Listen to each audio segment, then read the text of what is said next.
players gather to cast powerful spells, some of the oldest and most revered in the history of Magic the Gathering. Grim Monolith, Nether Void, Smallpox, and many others, battling head-to-head in brutal combat, they all have one thing in common: to uphold their legacy and the search for eternal glory.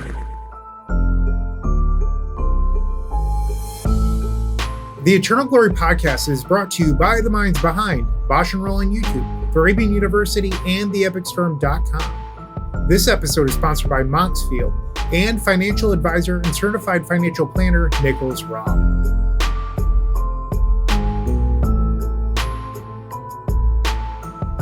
Hello, and welcome to episode 162 of the Eternal Glory podcast. Fix legacy, please. We've already recorded 30 minutes of introduction and banter for the week, available in our supporter-exclusive pre-show. Check out patreon.com/eternalglory to gain access, or join as a YouTube member for the same content on YouTube instead. As always, I'm Phil Gallagher, aka Thraben U. I am Brian Coval, aka Bosch and Roll. And I am Brian Cook of the Epic Storm. Shout out to our new members since the last episode, and holy smokes, there's a lot of you. There's Justin F., Stoic, Kylock, Bjorn U, Mulch H, Moxes, Zhao B, Not Sonic, Eric C, Ember, Seedless Storm, DJ R, Daniel K, Anything Blue, Alex C, and Polar Wooski. That's a lot of people. We got kind of sassy in the last pre-show, and it seems like a lot of people wanted to hear it. And if you like that sort of negative nonsense that we don't release to the public, the pre-show today was basically us just ranting back and forth at each other about how stupid a bunch of stuff is that's going on right now, including Spider-Man. Especially Spider-Man. Anyway, life happens. You can't predict the unexpected, but you can prepare. Edward Jones, financial advisor and certified financial planner Nicholas Robb can help you with your financial goals, plans with life's ups and downs in mind. Call 314-377-9524. Email nicholas.ropp at edwardjones.com. That's nicholas.raupp at edwardjones.com, or visit www.edwardjones.com/nicholas-ropp to get started. Edward Jones, member SIPC. And if you're interested in advertising to 10,000 plus Eternal gamers every episode, reach out to us. We're always accepting new sponsors. And to start out this episode, I want to shout out Joe Dyer and the Legacy Data Collection Project. We used a bunch of their data in our last episode where we were breaking down Eternal Weekend. We were also pulling data from other sources. We were reading off a bunch of different lists at the same time. And I made fun of some grid that had a bunch of stupid cutesy names on it, like Nadu Encore, a deck name that nobody has ever said out loud. And I just wanted to be clear. The Legacy Data Collection Project do a great job codifying everything, and that was from one of the other lists. So shout out Legacy Project for making readable and clear what you're talking about lists and information.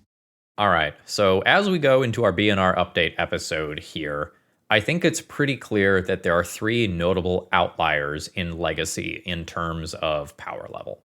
We have Reanimator, we have Mystic Forge, and then we have Nadu. And Nadu gets a little asterisk there because it's really two different decks in one Nadu trench coat. And I think all three of these, and one more deck that we are going to talk about later, share one uniting factor which makes them better than a lot of the other stuff. And that is that they play so well through counterplay. And this includes targeted sideboard hate cards. The ability to pivot better than every other deck is just a key factor in all of our top performing Legacy decks right now. Yep. The Reanimator deck, as we know, this is basically everybody's top grievance right now. This has been the best deck in Legacy for nearly 2 years. The last Eternal Weekend was Psychic Frog Reanimator. The Eternal Weekend before that, the cards were all legal, but we hadn't quite figured it out yet. Rescaminator emerged. I feel like it was just 5 or 6 weeks after Eternal Weekend, because I remember that deck starting to really crack it and thinking, wow, we just didn't see this. It was there. Whoever found this a month ago would have won Eternal Weekend, and it just kind of trickled in later. But we're just under that 2-year mark. 3 cards have been banned out of this deck already. That's Grief, Psychic Frog, and Troll of Khazad-dûm. And it still remains, by far, the best deck in Legacy. And the thing that has been consistent through all this, Reanimator's been a deck for a long time. Entomb was unbanned in 2010, I believe. And Reanimator's been a deck ever since, from varying from a top deck to a tier 3, whatever, curiosity of the format, based on what else is going on and new printings and whatever. But this build that has had Grief plus Troll of Khazad-dûm providing a tempo plan versus getting straight into Psychic Frog providing that solo game-winning tempo plan. And then Psychic Frog got banned. Now it's Tamiyo providing that solo game-winning tempo plan, all of which is underneath a deck capable of Entomb, Reanimate, Force of Will. And those two things converging makes this deck so resilient to hate, so tough to play against, tough to navigate. So something that I read a lot online is, why do you think a card out of the Reanimator shell should be banned? Shouldn't we just keep on banning the tempo threats out of it like we do the day strategies? So hypothetically, this time around, we could do Tamiyo, and then in 3 months we'll ban Barrowglyph, and then in 3 months we can ban another thing. That is a avenue that Wizards of the Coast could take, but is it the right one? That's my big question, and my personal opinion is no. No, we fucking tried that. We've tried that like 3 times. It's not working. But that's what we do for days, Phil. I mean, granted, I think days should be legal. I do think something out of the Reanimator deck should be hit. That's my own opinion. But this is something that is said on Reddit and on Twitter. People do not want the shell of Reanimate Entomb hit. Or at least, that's something that I see a lot. Like, the question, I guess, is why is Reanimate Entomb different from days? Can we address that here? We can talk about it, because I think I am less, like, if you guys are 100% hit Entomb, I'm like 70% hit Entomb. Like, I'm the one still holding out hope that maybe we can balance around this card. And the difference between a Tamiyo and a Barrowglyph is that Tamiyo happens on 1 and wins the game outright. If you keep a hand that can answer Tamiyo, can that hand also answer Entomb Reanimate? It splits the difference too hard. And Tamiyo's definitely a bannable card. Like, even if we ignore the Reanimator deck, Tamiyo in Dimir Tempo, Tamiyo in Jeskai, Tamiyo in friggin' Esper Vial. That's a deck I played against at Eternal Weekend, and I lost to their turn 1 Tamiyo going ultimate on turn 6 or whatever. That card is too good, because if you try to point a removal spell at her and they have Brainstorm, they've just countered a spell for free, doing something they want to do anyway. If you don't point a removal spell at her, she's just banking clues. And if you ever go for it, don't have it, and then they just start plussing, you lose. And it's over. It's impossible to pressure her with creatures meaningfully because of her plus. It happens so quickly. Like, what creature is big enough to hit through that plus emblem on the turn that Tamiyo flips, which is frequently turn 2? It's just, there's too much going on there. And if we compare that to, like, an Orcish Bowmaster, which is a tempo threat that Reanimator could play, Bowmaster, you could see. Like, you could see the 2 mana up. You can make a plan. If it comes into play, it's like, okay, I'm at 18 now. I have 9 turns to figure this out. And you're not losing more every turn it's in play. You are losing the same amount every time it's in play, and you can make a plan to get out from under it. Barrowglyph is a 3-drop. And at that point, like, yeah, Barrowglyph is really good against certain strategies, but if we don't curve Tamiyo into Barrowglyph, more likely to have removal left over. Barrowglyph is soft to things like Rest in Peace, so is Murktide, which are things we'd like to have against Reanimator, but we can't because they have no effect against Tamiyo. It's like, I think that these other things that they could play. Like, wait, remember when Psychic Frog first got banned and people hadn't figured out Tamiyo yet? People were playing Ledger Shredder and Tainted Indulgence. Those cards sucked. That's why Reanimator dipped for a while, because people hadn't figured out Tamiyo yet. And I am not saying Entomb must be protected. I think that Daze is a format pillar and should be protected. I think Ancient Tomb is a format pillar and should be protected. We should ban cards until Daze and Ancient Tomb are okay. Daze and, Ancient Tomb. My brain went straight to Entomb, which is also a tomb. Entomb is not a pillar. But I do think it is a cool card that enables a cool strategy that if we can bring it in line, we should. But like Tamiyo is a very different thing than Bowmaster or Barrowglyph if we're making the, ban it until Daze is okay argument.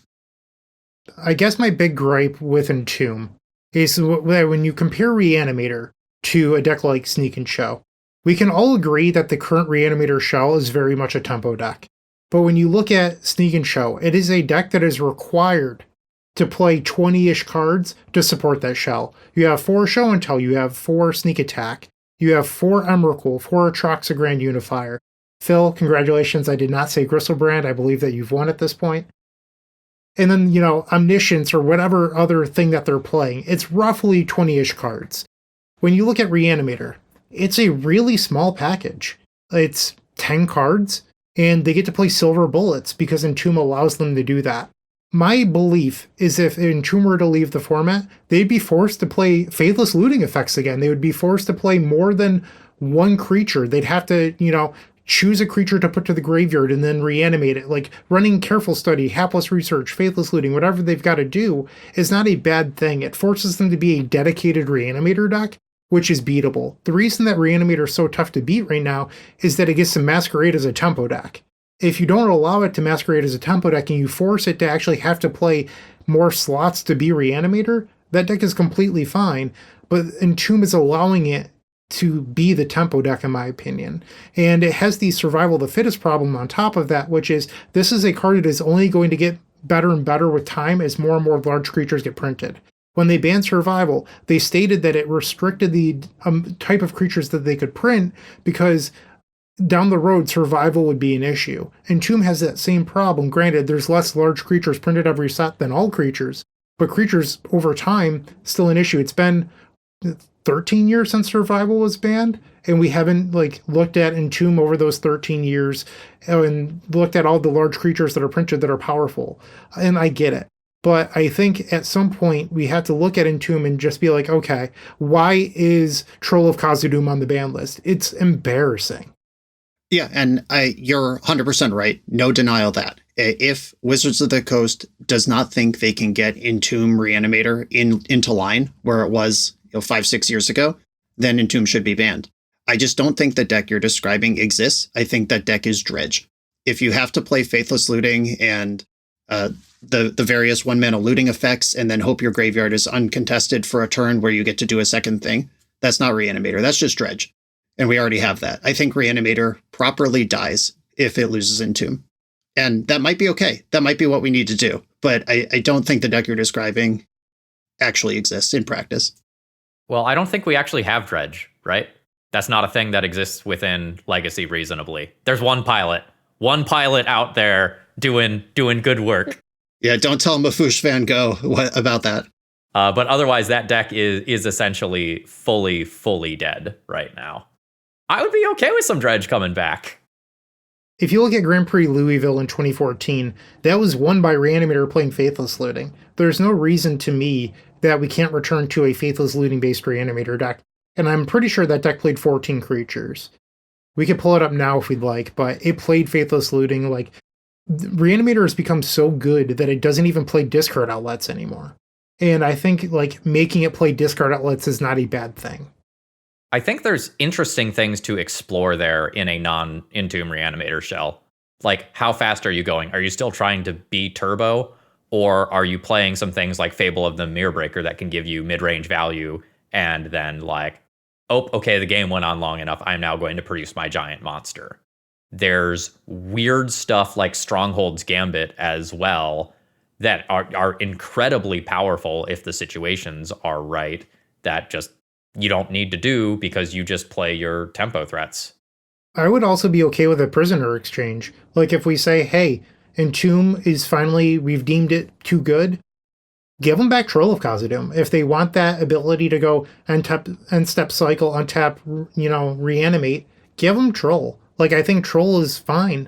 I understand you need 3 creatures to block it, but if it's the cost of Entomb going, give it to the people. Give Reanimator something back so it doesn't die.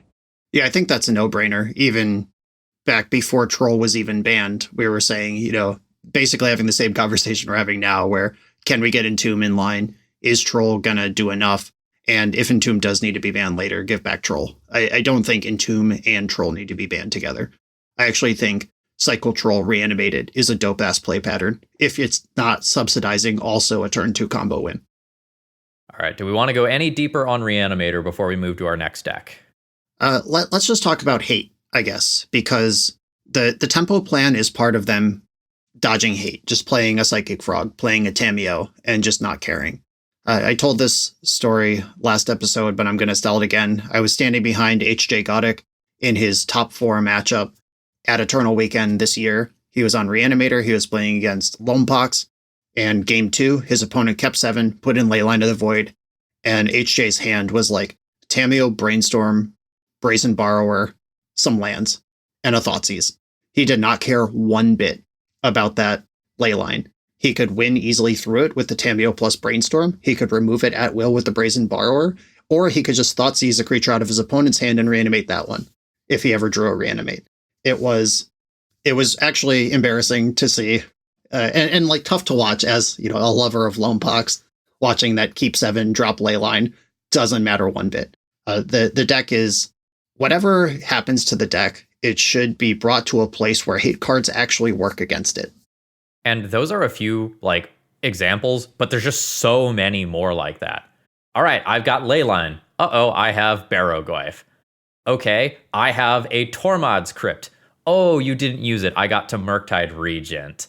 There's just so many of these situations where the targeted hate that you are bringing in for the deck just fails to do anything relevant. And it does not require a total I'm going to need 3 cantrips to assemble it. It's just no, okay, I'll use the cards that are already in my hand differently.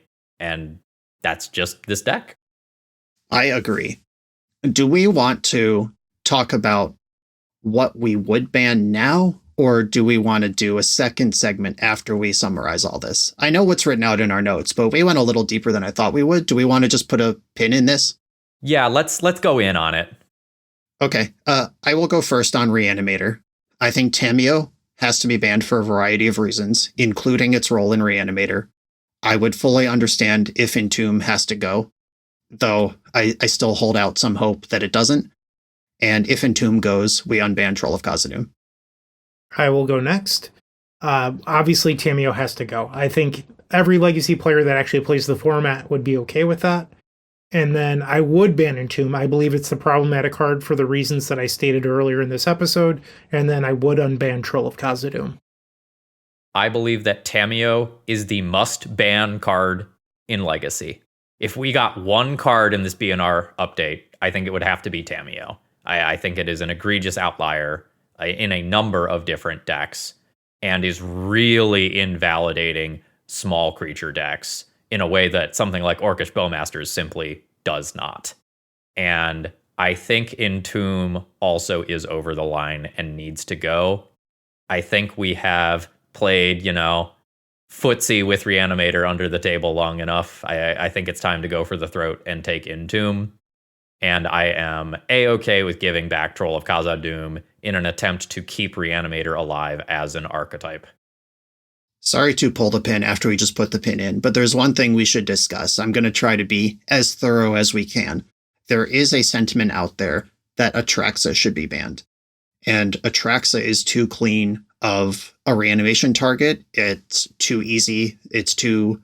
it reloads you too cleanly. You don't have to pay the 7 like Grizzlebrand. It pitches to force. It just does too much. A lot of people are of the opinion that Reanimator was fine until Atraxa came along. What do you guys think of an opinion like that? I am not a fan of that opinion. Atraxa is great, one of the best creatures of all time as far as Reanimator stuff is concerned. But the power level of the current Reanimator deck is not Atraxa. It is in this hybrid tempo combo game plan that everyone is struggling with. And I think it would be a mistake to remove Atraxa, because Atraxa is great and reasonable in other decks. In your show and tell decks, in your natural order decks. I like Atraxa as a strong tool in those decks. Also, Archon of Cruelty. is a super busted card. It's good against almost every archetype that exists. Swapping, so one thing you have to think about with like the value of replacement, right? How much worse is Gristlebrand than Atraxa? Honestly, not a whole lot. And I think when you make bannings, you have to ask, what is the value of replacement? Am I actually going to make an impact with what I do here? I don't believe swapping out Atraxa for Gristlebrand drastically changes the dynamics of Dimir Reanimator. I really don't. And I'm willing to admit that Atraxa is slightly better than Gristlebrand in this iteration of the Legacy format, but I don't think it's enough where it's going to make any meaningful difference to the metagame. And at this point, after 2 years of waiting, players want a difference. And I said this in the end of the last episode, but the most important metric to me is the number of people playing Legacy. We can't see more and more people leave this format because we keep on trying to protect Entomb. People are selling out, and when they sell out, they do not come back. I just want the best thing for my favorite format, and at this point, it's not trying to protect Entomb any further. Yep, and I released a video a couple weeks ago at a request of a Patreon subscriber where it was build Reanimator, but Atraxa and Archon are banned. It was literally just play the stock list, but pick different monsters. It was worse. Like Atraxa plus Archon do cover the spread of things that you need to cover much better than any two other monsters do. I added a third monster. I think I was like Grizzlebrand, Valgavoth, and some other thing. I don't even remember. And it was worse. There were spots where I felt like, I have a Grizzlebrand in play, but I don't have 7 life to refill. Atraxa would have been better here. I also don't believe that is the fundamental pinch point of how we're going to save this. And natural order decks catching a stray for Entomb sucks really bad. I think Atraxa being a natural order or Green Sun Zenith target is actively awesome. All right, let's go ahead and move on to Mystic Forge now. This is a deck that has been great for over a year, despite the banning of Vexing Bauble. It is incredibly proactive and resilient at the same time. And honestly, it's just the best One Ring deck. The One Ring is a clear outlier in terms of power level in Legacy. And it's very warping in a number of different ways. It draws an absurd number of cards. It fogs a combat step and prevents many different types of wins. It stops discard from being relevant for a turn cycle. And the Mystic Forge deck is, again, very resilient to hate. A Null Rod might not do enough because then they've got, as a win condition spread, it's Urza Saga, Karn, the One Ring, Tezzeret Cruel Captain, and Glaring Fleshraker. Well, your Null Rod might not actually stop multiple of their win conditions. And this deck is so good at producing mana quickly and so good at just slamming threat after threat after threat that it can often exhaust more controlling decks. This deck is great. I think the big thing here is that it's called Mystic Forge. It plays 2 of them. The namesake of the deck is not good enough to see a full playset. I think that speaks to the power of the One Ring. Players used to play 4, and then, the One Ring was printed. It became 3 main deck with 1 in the sideboard for Karn the Great Creator, and now they play 2. And I've seen some people say that Mystic Forge wasn't good until Tezzeret Cruel Captain. I don't believe that's true, but the reason Tezzeret Cruel Captain is good is that it twiddles your One Ring, or it goes and gets the answer to Null Rod. I think if you take away the ability to twiddle the One Ring, Tezzeret Cruel Captain becoming a tutor for Null Rod is not problematic. Or if you want to untap your Mystic Forge so you can get one more peek, that's fine. As someone who recently recorded this deck, I was so disappointed in any hand that I had that opened up with Mystic Forge. I was like, this card sucks. I just look at land after land, and it's just not very good. If you open up with Karn the Great Creator or the One Ring, those draws are a lot better. And I think just instead of going after their mana, going after the problematic card of the One Ring makes a lot more sense, because I would like this deck to continue to exist, just not get the free fog effect, and then be able to abuse, 6 to 7 keys plus Tezzeret Cruel Captain. Yeah, that's the real strength of this deck, is that it's the keys with the Grim Monolith mana base, they are Dark Ritual that become ad nauseum. Like, if you use your keys plus Grim Monoliths to get off the ground, then you stick a ring, now your keys draw cards every turn with the ring. It's not like you you spend resources on one phase of the game and then you transition into doing a different thing where those cards aren't that helpful anymore, your enabler is also your payoff. And it's pretty beautiful in its construction, honestly, but using keys to lose a life, exile the top card of your deck a couple extra times per turn is very different than just draw 3, draw 4, draw 5. No way I can ever lose now. And the One Ring, keys don't interact at all with Karn the Great Creator. That's one of the other payoffs. Keys interact modestly with Mystic Forge, and it really is the One Ring that converts that setup piece into a win condition. Something we said many years ago was that basically every Legacy deck cheats on mana in some way, be it Dazes and Force of Wills or Dark Rituals and Cabal Rituals. This is just one of the best Legacy decks in terms of cheating on the mana, because you can have Ancient Tomb or City of Traders powered starts where you go and throw out your Grim Monolith into your keys and just go immediately. Or when you don't have those, you get Planar Nexus plus a Tron land, and that is just another way to cheat on your mana.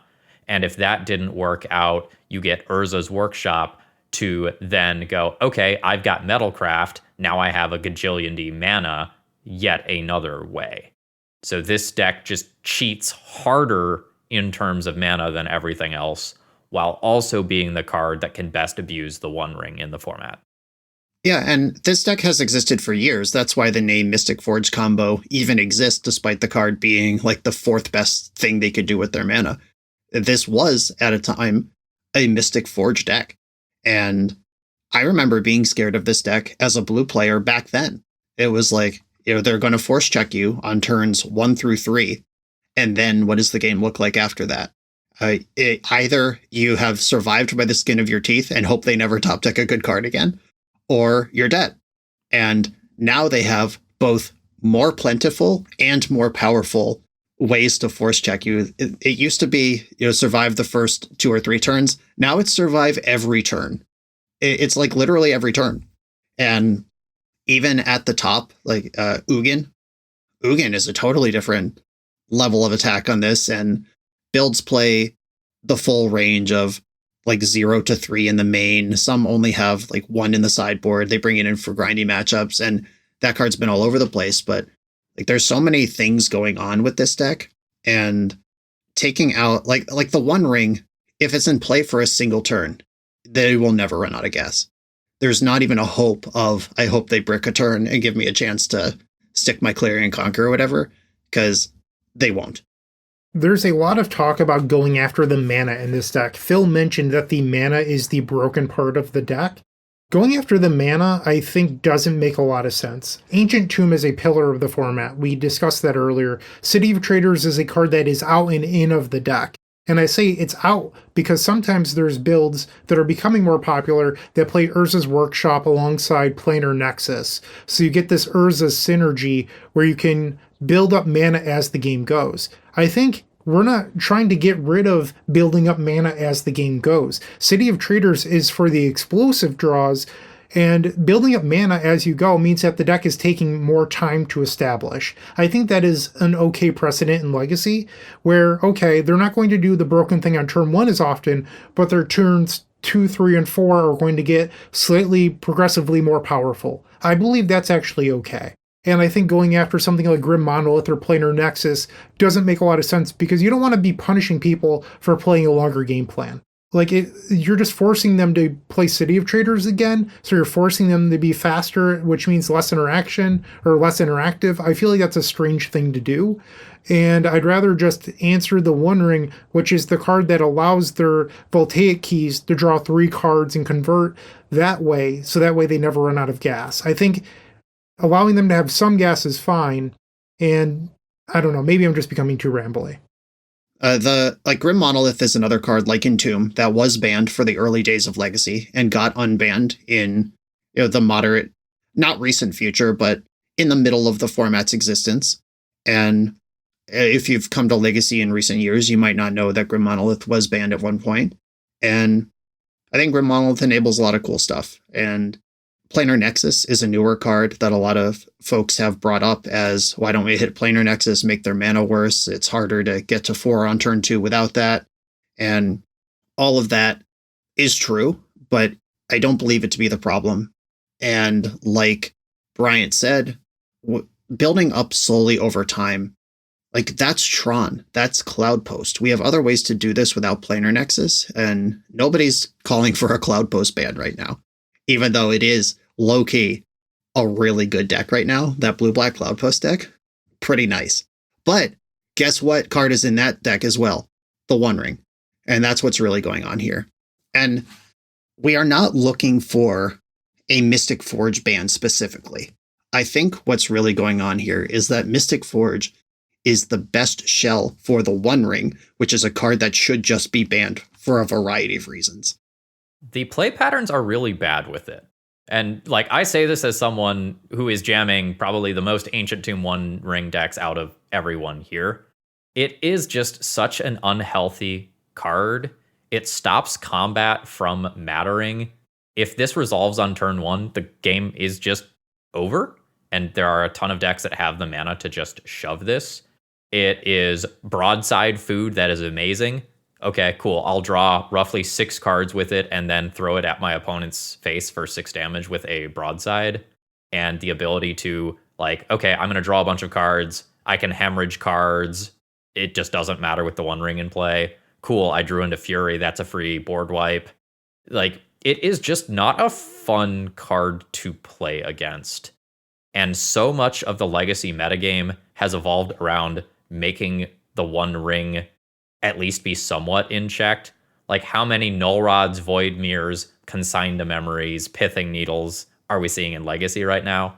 It is a staggering amount, and we're still not keeping this card in check.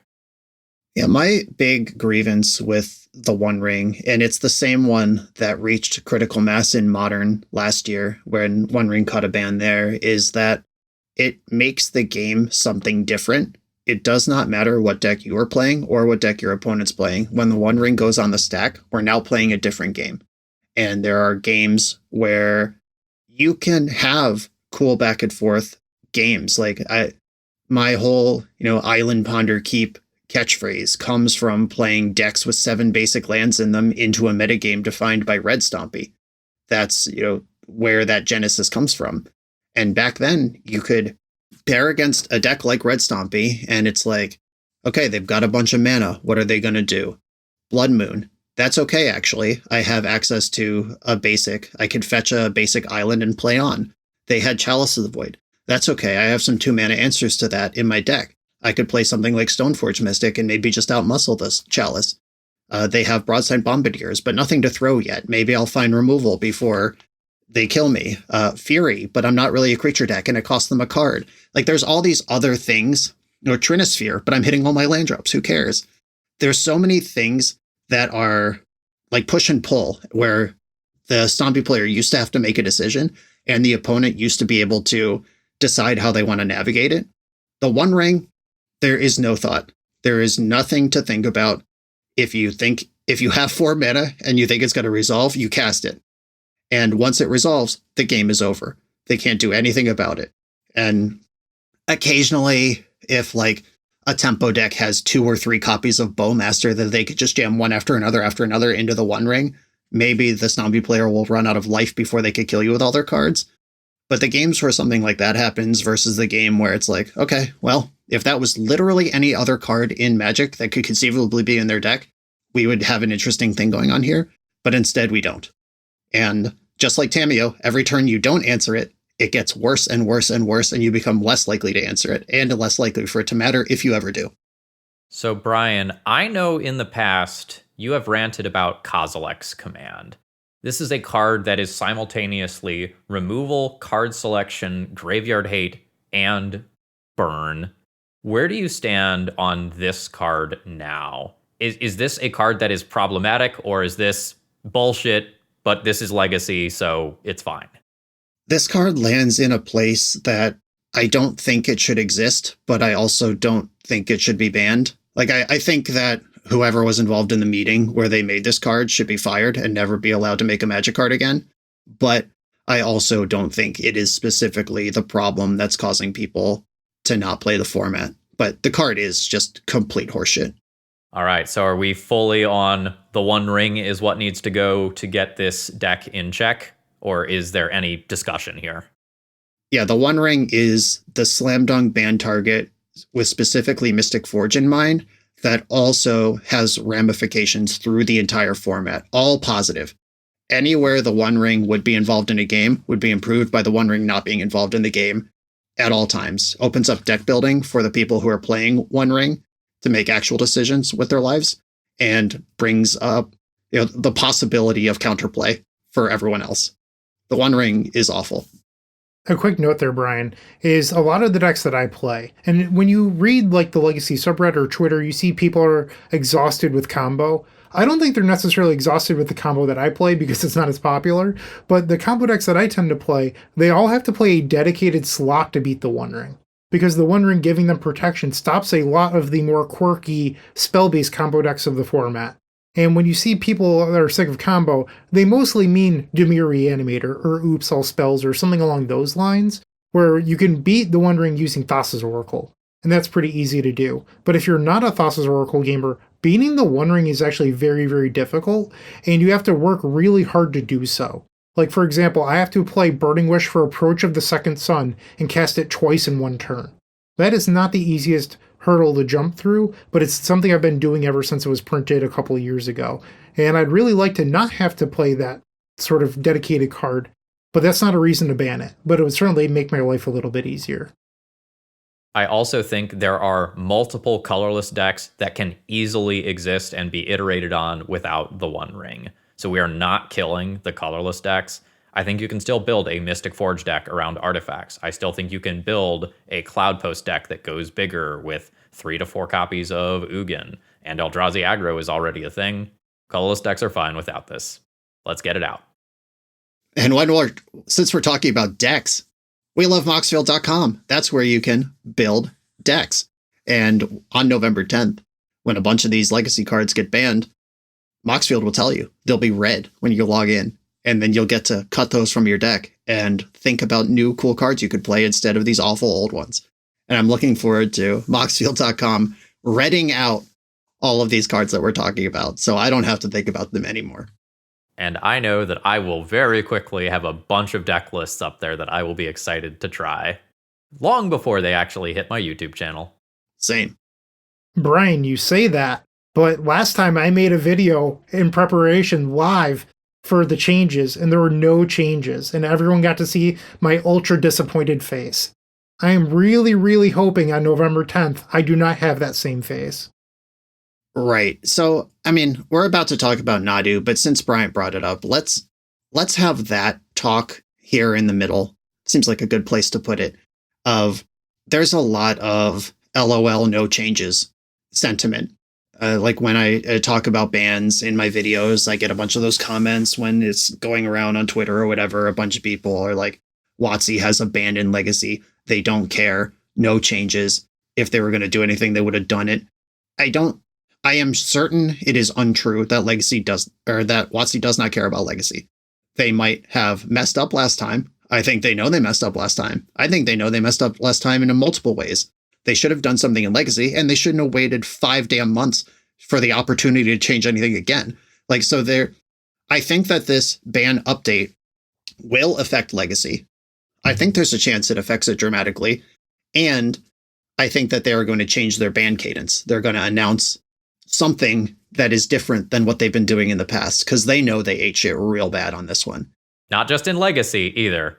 Standard is a dumpster fire. Yes, they're much more worried about Standard right now, but Legacy is also on fire.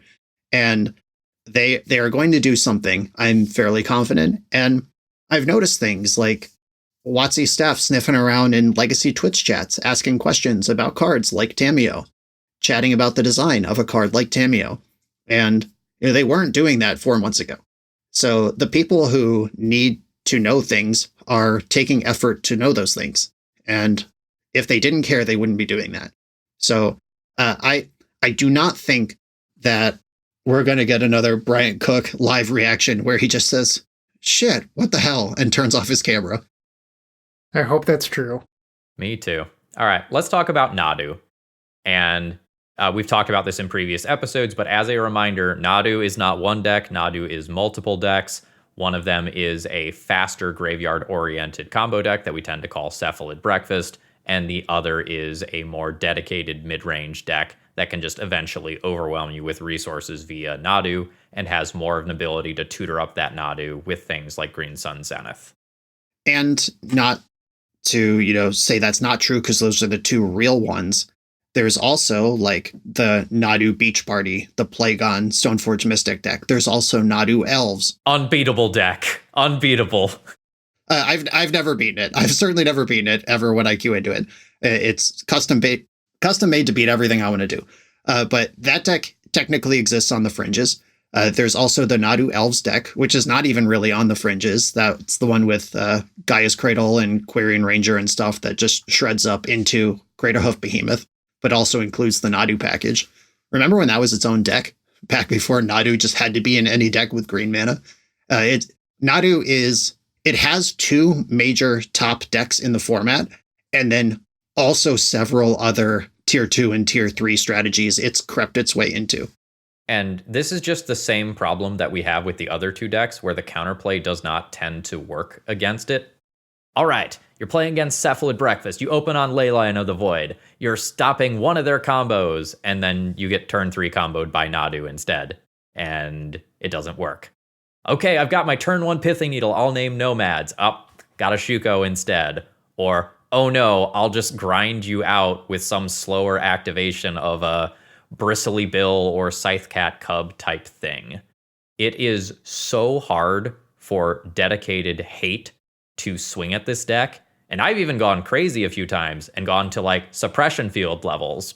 Well, guess what? Eventually they will just get to 4 mana, activate twice, get their bonus cards, and drown you anyway through it. Yeah, the Urza's Saga pumping away in the background of the Cephalid Breakfast deck. Urza's Saga is just always a plan. And, since we're being completionists here and trying to give everyone a voice, there are those who think Urza's Saga is a design mistake and should be deleted. I think Urza's Saga is a design masterpiece, and it's really cool that decks like Black Saga Storm and Cephalid Breakfast have this other thing they can do. However, when it's the third thing they could do instead of the second one, that gets really shitty. That's a lot to manage, and it dodges all of the hate you would point towards any other thing that deck is doing. And the Nanu mid-range deck, like Phil said, Clarion Conqueror, Zenith for Scythecat Cub, beat your head off. Like, there's so many things they could do, and much like the Reanimator deck with its plethora of Thoughtseizes and Brazen Borrowers and Force of Wills, these Nadu decks just get Prismatic Ending and Teferi Time Raveler, and they could bounce your hate piece and kill you. If you don't go hate piece into kill you, they will figure it out. With their 4 copies of Tamiyo as well. Yes. Welcome Tamiyo, who has been adopted in the last few months as a 4 of in these decks, obviously, because one of the secrets to succeeding in Magic formats is to play as many banned cards as you think you can fit into your deck. And Nadu is bannable, and Tamiyo definitely needs to be banned, and now they are best friends. There's another part of this that we have not really discussed, which is how much time Nadu takes. So I'm going to activate my, Nomads. I'll target this creature. I'll move it over. I'll target it again. I'll move it over. Now I'll grab my next creature. Okay, I reveal the land that goes into play. Now I'll target this creature, reveal another land. Okay, I'm going to fetch, target another creature. And all of a sudden you're like, okay, I've taken, 30 game actions and 10 minutes has gone by. Okay. Well, on Magic Online, you don't share a clock. This is fine. At Eternal Weekend, from what I was reading, because I couldn't attend this year, unfortunately, a number of rounds went 90 minutes over, and the culprit was Nadu Winged Wisdom.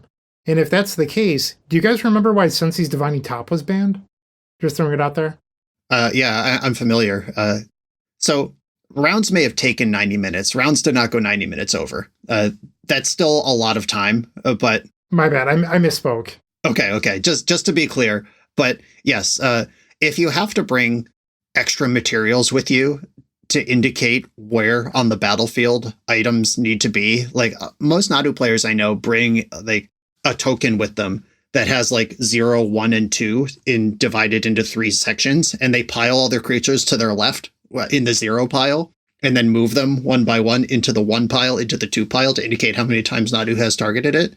If you need bonus materials to even indicate how your deck starts to work, and then you have to physically move items around throughout, that is obviously a big commitment to something that's going to take a bunch of time and be confusing. I think it feels more like eggs to me than Sensei's Divining Top, where only one player is playing the game at that point. And one of the things that I say very frequently on my channel now is just, I don't sit through this combo anymore, and I just concede to Nadu plus some other thing going with it now.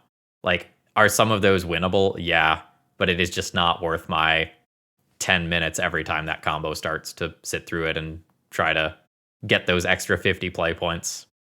Yeah, one thing that I think is important about Nadu is I don't think Nadu is broken in the current metagame. I think Nadu, if anything, is kind of a hero in the metagame. Like, certainly compared to Reanimator and Mystic Forge, just a deck with some forests in it, some prismatic endings.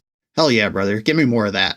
However, if action is taken against Reanimator and Mystic Forge, Nadu will feel like something completely different. Like if Reanimator and Mystic Forge are throwing like 105 mile an hour fastballs and Nadu's throwing 100, when the top 2 105s leave and everyone else is throwing 90, we're going to realize how fucked up Nadu really is. And it won't feel like a hero anymore for whatever hope that we held out for this. Like in the last one 5 months ago, insane to say, I said Nadu it feels like a legacy power level Magic card.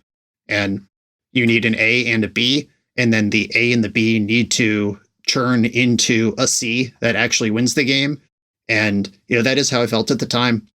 I don't really feel that way anymore. And I certainly don't feel that way if these 2 other decks that are the ones doing anything to keep Nadu in check leave us. I think this is the 3rd BNR cycle where we have talked about Nadu, if memory serves. It was in the same set as Psychic Frog, for context. So yes, we've been talking about it exactly that long.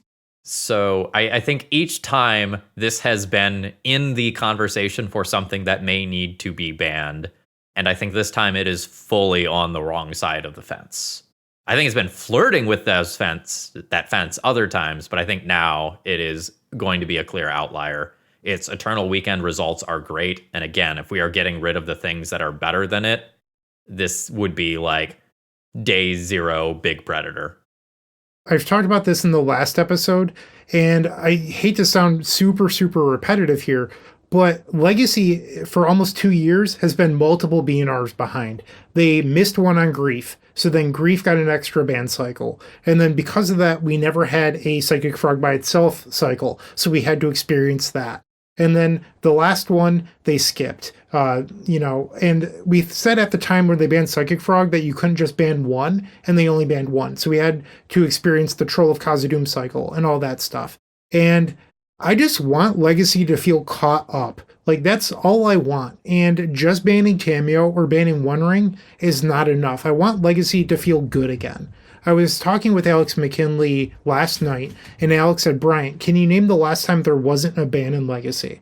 And I started going back in my head, and I was like, I don't know, 2012? 2016 was the only year in the last decade plus where there wasn't a ban. And it would be real nice if we could get to a point where we don't have to have a ban every year, if we could actually just get ahead and nip the problems in the bud first. And I think Nadu is the first step here, and the next deck we're going to talk about is the second step. So just everyone knows it's going to be the problem. Instead of waiting for the next BNR, just get rid of it now. If you know it's an issue, just kill it. Yeah, I think I agree with 95% of what you just said. I think Legacy does need to be managed through ban list because we know that they don't design for Legacy. They barely have the internal resources at Wizards right now to balance Standard and Draft. Like, they're failing at that. Like, a Spider-Man draft sucks and Standard is a dumpster fire. So what chance does Legacy have to be really considered at the design level? So cards are going to come out where it's like, this is dope in Standard, like Underworld Breach. And then it's like, is the world better without Underworld Breach in it? Probably not. That card's freaking sweet when you get to play it, but it's definitely over the line in Legacy. So I'm glad they took that shot, and I'm glad they banned it. So we're going to get bans. But I would like at some point to be caught up with the bans that we all know should fucking happen a year ago.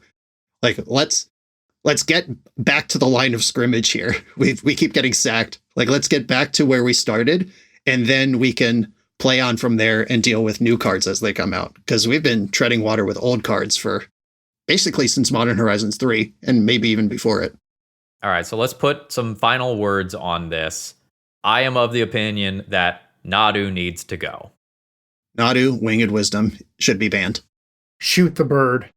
All right, let's take a quick break, and then we have one more thing that we want to go in on.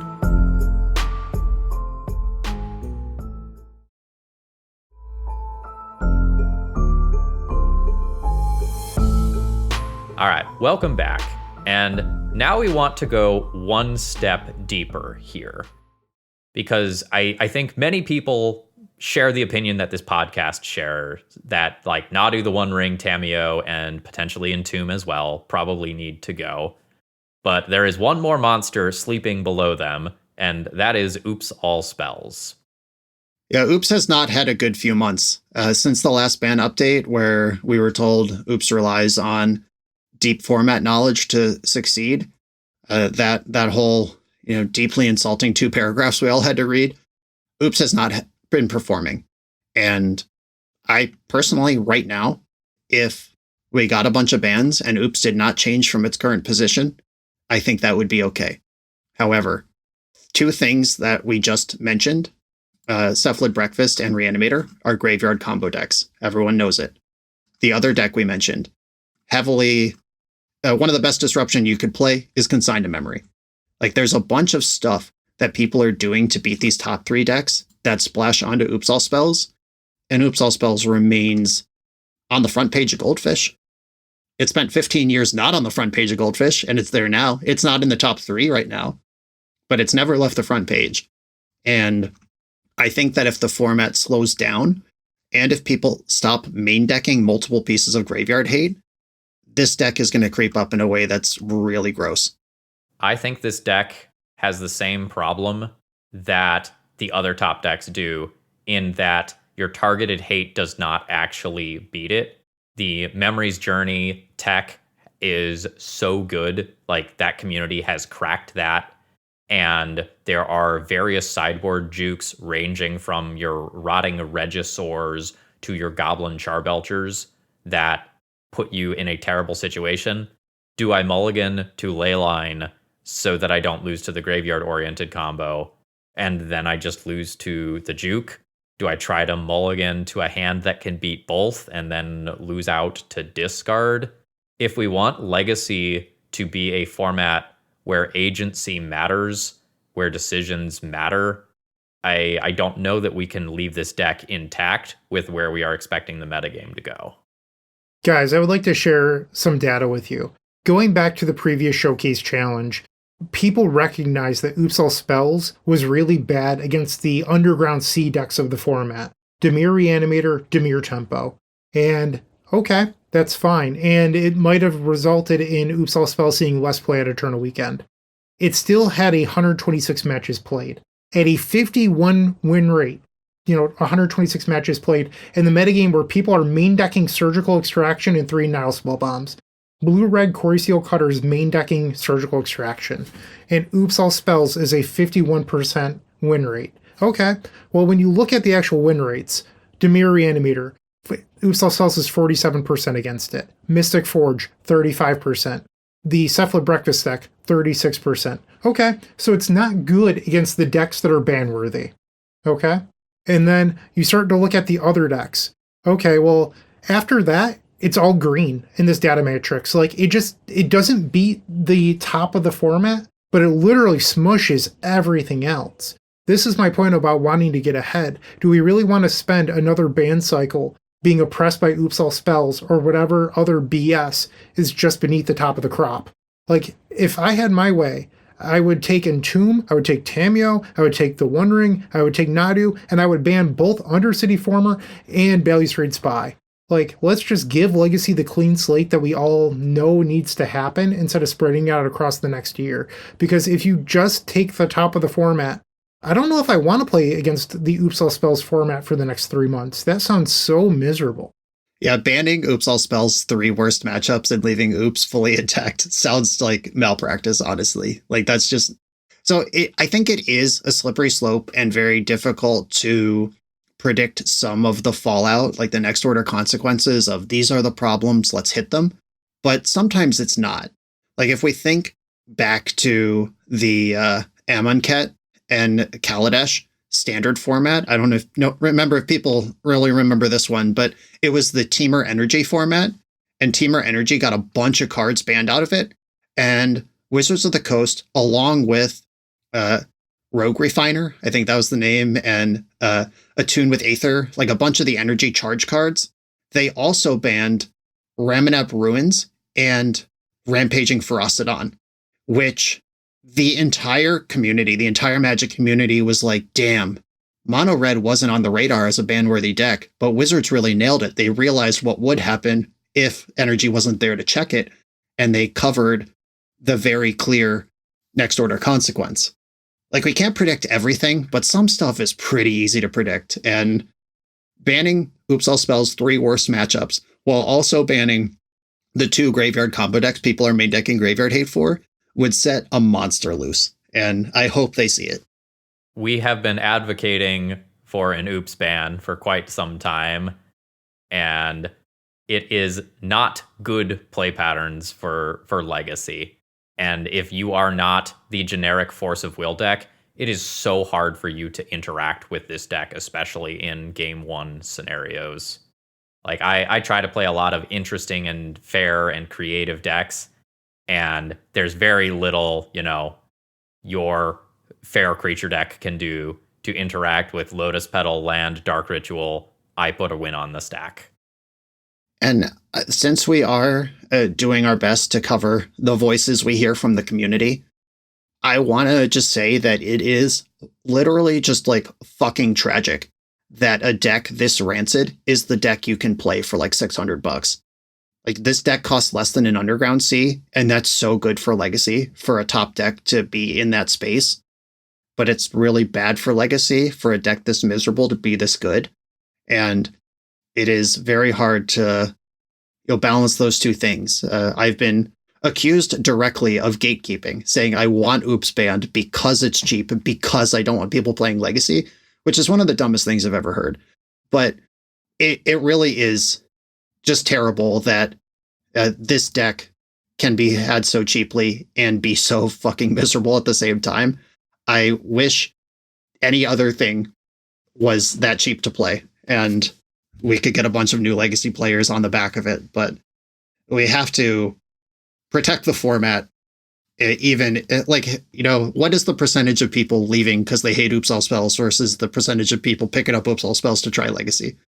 I can't believe that ratio is correct. Based on my YouTube comments, people do not enjoy Oops All Spells in any capacity. I don't think the average player is going to miss that deck.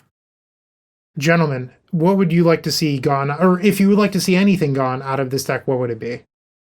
Last time around, I said Undercity Informer and Balustrade Spy. And I just want to talk this out a little bit, but give it 30 seconds here. If you ban one or the other, the deck can play cards like Lively Dirge or Beseech the Mirror or Goblin Charbelcher, or there's even a 5-drop. I don't know the name of it. It's like a Stone Rain that does the grind thing, and you could just target your own land with it. There's a bunch of ways at 5 mana to replace one of the 4 mana spells you lose, and 5's more than 4. A lot of the time, Oops generates exactly 4 mana, and that's what they got. And that 5th mana is a big hurdle. I don't know if it was up to me and nobody's feelings would be hurt, I'd say ban the 2 creatures, let's be done with it.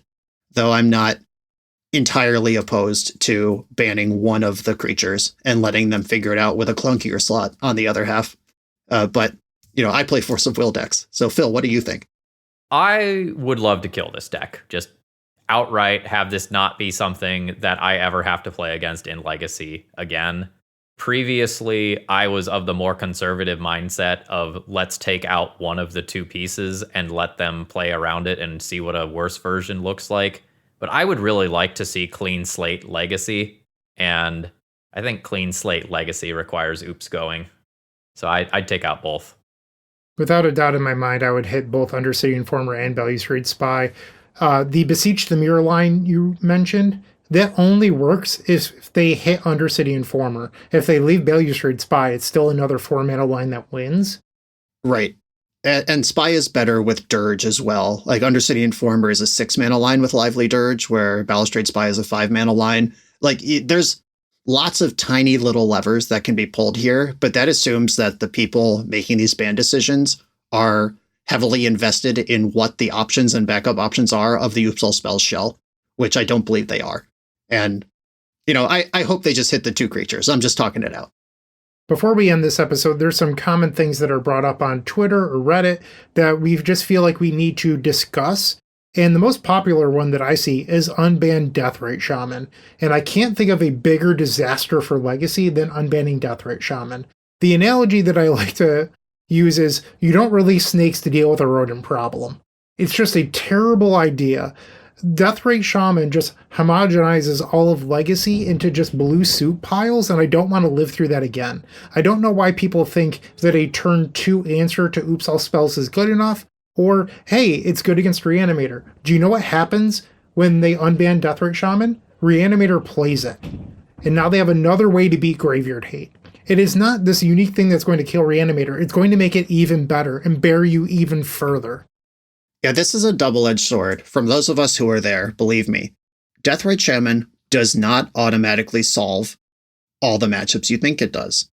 There was a time where Andrea Mengucci was here in America. I think it was 2018 Eternal Weekend, where he made the bold claim, lands cannot beat a turn 1 Deathrite Shaman. And Jarvis Yu said, bet, put it in your opening hand. Let's play game once until you're satisfied. Jarvis went 10-0 before Mengucci tapped out. That is Deathrite Shaman in the opening hand, alternating play and draw, resulted in 0 wins against the powerful graveyard deck. Like, this is not solving the problem you think it does. It's creating a completely different fucked up set of problems. Like, it cuts both ways, and you're wrong about both of them. People who want Deathrite back, I'm sorry. I love that card too. I played it. I top 8 Eternal Weekend with it while we were allowed to. I won a bunch of Star City tournaments with it when we were allowed to. That was my guy, but don't bring him back. We are spending a third of this episode talking about banning a 1-mana Planeswalker. Don't bring another one back. Like, we have banned Astrolabe, a card that is like way worse than Deathrite Shaman, because like both times that Legacy just got to have 5-color soup with minimal consequences, the format snapped in half. Like, Wasteland doesn't get to do the Wasteland thing anymore. And Wasteland doing the Wasteland thing is good in this format and necessary. And you know what card's really good alongside Wasteland? Deathrite Shaman. They don't even have to take a turn off to Wasteland you anymore. Turn 1 Deathrite, turn 2 Waste you, him you. That was a thing we were doing back then. Forget about it. No, that's not what we're doing. That's so deranged. Unbans in general, though, they come up. A lot of people, I assume libertarian-leaning political people seem to think that a swath of unbans would fix all of our problems. That's not true. They're like setting Mystical Tutor free would not give us more answers to Surgical Extraction to fight Reanimator. This is a take I saw just today, actually, deranged. It gave me an aneurysm. Like, there's stuff that should be banned. However, I think there are some cards that could be unbanned. I think that I've been saying this for 3 years. I think Earthcraft is pretty embarrassing to be banned. Who's going to use that if it gets unbanned? Enchantress gets a little better. We have better Splinter Twins. I don't know what we're worried about with that one. Mana Drain. When's the last time you saw a counterspell put on the stack in Legacy? That card is not playable. How much do we need to get trusty old spend 2 mana counter a spell over the line in Legacy? Can we get there? And if the One Ring's banned, so we can't drain into Ring, opens up the world. Put Jace the Mind Sculptor back on the map. Let me have that guy. I don't know. There are some things we can experiment with from the unbans, but none of the unbans would cancel out the current things that need to be banned, which seems to be the take that I'm hearing from people. It would just create different texture somewhere else.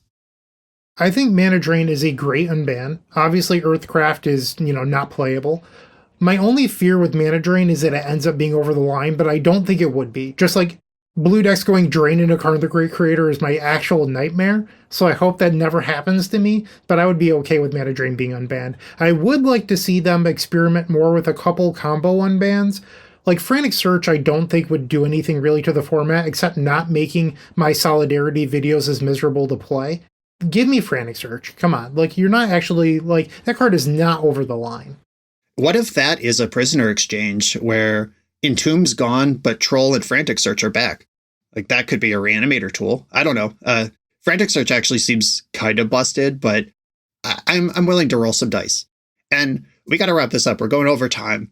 But there's one card that comes up every time, Orcish Bowmaster. This one surprises me the most because I see Bowmaster like a card like Daze. Like, you get cooked by it because you didn't think about it, and then you feel bad for a minute, and then you recognize, oh, these are the play patterns I need to adjust to, and that's how I get better at Magic. But I see people who I know play a lot of Legacy think this is a bannable card. And for me, it is nowhere near it. This is another card like Kozilek's Command that I wish wasn't here. I wish it hadn't been printed. It's not bannable. This is an appropriate Legacy power level thing that pressures the right people, and I am the right people who it pressures, and I should hate it, but I don't think it's over the line. I don't even think it's that good in a lot of matchups. Like, I play a bunch of dirtily creature decks that this can, like, flash in and make combat awful. And, like, okay, cool. You killed one of my creatures. You maybe have a 1/1 left over. I'm going to play bigger and bigger creatures, and I'm not drawing extra cards. So what's your Bowmasters doing? Maybe powering a Kaito? I agree. As someone who just registered 3 Orcish Bowmasters at Eternal Weekend, the card is medium fine, and the top decks in the format don't play it. The top decks in the format barely care about it, and you have to go pretty deep down to like Dimir Tempo at 3.5% of the metagame to find Bowmasters in decks, and really nobody above them. Other than what I mentioned earlier, like occasionally you could cheese out a 1 ring with multiple Bowmasters into it. It's not doing much against the top of the metagame. And if Legacy slows down, Bowmaster will improve. But if Legacy slows down to the point where a 2-drop is something we need to really balance around, good.